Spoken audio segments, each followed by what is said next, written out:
Hello everyone, मैं हूं advocate Rahul Mishra और आज की वीडियो में हम लोग समझने की कोशिश करेंगे कि अगर आपके ऊपर कोई फर्जी मुकदमा लिख गया, आप उसे क्वेश कराना चाहते हैं, 482 में ऑनरेबल हाई कोर्ट आना चाहते हैं, तो ऐसी कंडीशन में आपको क्वेशिंग में कौन सी स्ट्रेटजीज को अपनाना चाहिए जिससे वो मुकदमा आप क्वेश करा सके। आज की वीडियो हम लोग यही समझेंगे, लेकिन उससे पहले हर बार की तरह मेरी आपसे रिक्वेस्ट है कि अगर आप लोग चैनल पर नए हैं या पहली बार आ रहे हैं या अभी तक आप लोगों ने इसे सब्सक्राइब नहीं किया तो प्लीज़ सब्सक्राइब करिएगा। साथ ही साथ अगर आप मुझसे पर्सनली मिलना चाहते हैं लखनऊ, दिल्ली, इलाहाबाद में मेरे चैम्बर पर, तो आ सकते हैं और मुझसे बात करना चाहते हैं किसी लीगल प्रॉब्लम पर या पर्सनल प्रॉब्लम पर, तो अपना अपॉइंटमेंट आप शेड्यूल करा सकते हैं। नंबर आपको डिस्क्रिप्शन में मिल जाएगा। बिना अपॉइंटमेंट के बात कर पाना संभव नहीं होगा, इसलिए kindly schedule your appointment to talk to me. चलिए हम लोग स्टार्ट करते हैं। देखिए 482 में inherent power of the court है। ये कोर्ट के पास पावर है कि वो किसी भी मैटर को क्वेश कर सकती है। देखिए 482 CRPC बेसिकली डील करता है इनकंसिस्टेंसी ऑफ ट्रायल या इनकंसिस्टेंसी ऑफ FIR से रिलेटेड। तो क्वेश्चन अमूमन हर आदमी कहता है कि मेरे ऊपर FIR हो गई, मैं जाके हाई कोर्ट से क्वेश्चन करा लूंगा। क्वेश्चन कहने के लिए इजी है, बट क्वेश्चन बहुत टफ होती है, क्वेश्चन करा पाना बहुत कठिन होता है।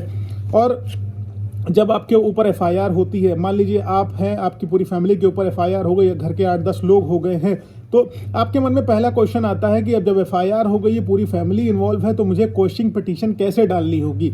या मैं अपनी इंडिविजुअल डालूं या परिवार के प्रत्येक सदस्यों की अलग अलग डालूं या जो है सबकी कंबाइंड पिटीशन डालूं। देखिए जब आपके ऊपर स्पेसिफिक एलिगेशन लगे हुए हैं, स्पेसिफिकली आपको कोई रोल असाइन किया गया है, कुछ स्पेसिफिकली आपके अगेंस्ट कहा गया है कि इस बंदे ने लेट से मारा है, हथियार उठा के मारा है या कुछ ऐसा किया है, और आपने वैसा किया ही नहीं है, आप वहां पर उस दिन घटनाक्रम में थे ही नहीं, आपके ऊपर स्पेसिफिक एलिगेशन लगाए गए हैं, फिर भी तब आपको यहाँ क्या करना चाहिए, आपको एक सेपरेट पिटीशन यहाँ पर दाखिल करना चाहिए। और जब पूरी फैमिली का स्पेसिफिक रोल बताया गया है, पूरी फैमिली को कंबाइंड तरीके से एक ही मामले में जो है बता दिया कि ये लोग आए, मारपीट किए और आप लोग वहां पर थे ही नहीं, कुछ भी आप कोई एविडेंस ही नहीं बन रहा है, लेकिन आपके ऊपर FIR हो गई है, तो इस कंडीशन में आपको कंबाइंड पिटीशन दाखिल करनी चाहिए। कंबाइंड पिटीशन दाखिल करके आप अपने पूरे परिवार को बचा सकते हैं।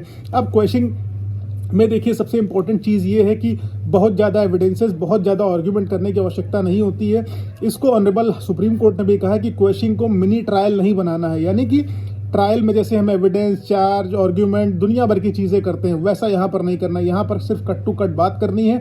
यहाँ पर अपने आप को एक्सप्लेन करना है कि हमारे ऊपर प्राइमा फेसाई कोई FIR नहीं बनती है, उसके एविडेंसेस आपको कोर्ट में लगाने हैं। और ऑनरेबल कोर्ट को अगर लगता है कि आपकी बातों में सच्चाई है, आपके ऊपर प्राइमा फेसाई कोई FIR नहीं बनती है, तो कोर्ट आपकी FIR को क्वेश कर देगा। अदरवाइज अगर आप इसमें बहुत सारा डॉक्यूमेंटेशन करने की कोशिश करेंगे, बहुत लंबा प्रोसीजर अपनाने की कोशिश करेंगे, तो कोर्ट इसको रद्द कर देगा, खारिज कर देगा। अदरवाइज इससे आपका पैसा, मनी, टाइम, एनर्जी सब कुछ वेस्ट हो जाएगा। तो यहाँ पर क्या करना है, सारा का सारा खेल जो बेसिकली होता है आपके आर्ग्यूमेंट का होता है और एविडेंसेस का होता है। एविडेंस बहुत ज़्यादा ना लगाएं, रिलेवेंट एविडेंस लगाएं और कम से कम बेहतरीन तरीके से आर्ग्यूमेंट करें। 3 की पॉइंट आपको इसमें याद रखने हैं कि पिटीशन कितनी जानी चाहिए। स्पेसिफिक है तो स्पेसिफिक यानी कि सेपरेट पिटीशन जाएगी, और स्पेसिफिक नहीं है, सबके लिए है, तो कंबाइंड पिटीशन जाएगी। दूसरा, जो आपके आर्ग्यूमेंट होने चाहिए वो बहुत ही बैलेंस वे में होने चाहिए। बैलेंस वे में आर्ग्यूमेंट करें, कंटेंट से रिलेटेड बात करें, फिर आप उसको क्वेश कराने में सफल हो जाएंगे। और तीसरा, पिटीशन जो होनी चाहिए बहुत बैलेंस्ड होनी चाहिए, सिर्फ matter of the facts related लिखा रहना चाहिए। ऐसा नहीं कि जैसा लोअर में ट्रायल चलता है वैसा सब कुछ आप लिख दें। आई होप ये सारी की सारी चीज़ें क्लियर है तो आप प्लीज़ लाइक, शेयर, सब्सक्राइब करना। फेसबुक, इंस्टाग्राम, ट्विटर पर अभी तक आपने वहाँ फॉलो नहीं किया तो प्लीज़ आप वहाँ फॉलो करिएगा। Thank you.